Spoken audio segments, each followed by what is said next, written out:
Cynthia, no.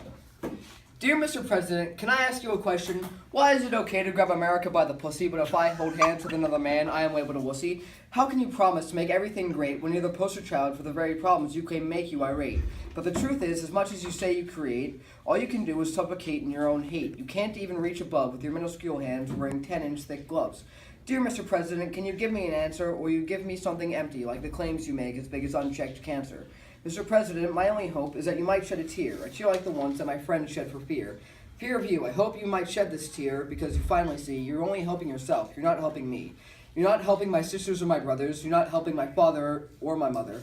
And going back to before, you can criticize two women for kissing, but you take aversion to perversion accusations. That's grade A hypocrisy. Don't dish it out if you can't take it. I guess, Mr. President, what I'm trying to say is that I don't understand you. The words come out, but not together. Maybe get some gooder words, and things might sound a little better. Dear Mr. President, do you really understand the situation at hand? Maybe try to see the problem from a new point, and you might understand what's wrong, man.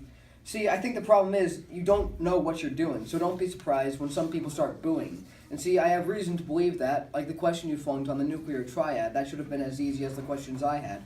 Dear Mr. President, you fascinate me, how such an embarrassing man could come to be in a place where he could destroy the world. All it takes is one button, and you'll have hurled the world and our kind into the end. With your record, I'll be going to college in a fallout shelter in a country with no shelter from the reach of a man with too much power for his tiny hands. Dear Mr. President, I believe it was Reagan who said, "Tear down that wall," a statement we need to take to heart before we come to see the fall of a nation being laughed at by the planet. Aliens up in space are going to laugh themselves to death before you can it. So, Mr. President, that's all I have to say for now, and this isn't an illusion. Write me back and I'll tell you how I came to these conclusions. So if you could respond without starting a political front, tell me what you think before we're at the brink of destruction and production of hate fueled by fear, of a future so clear it can't be stopped, a generation of tolerance, voices that cannot be blocked.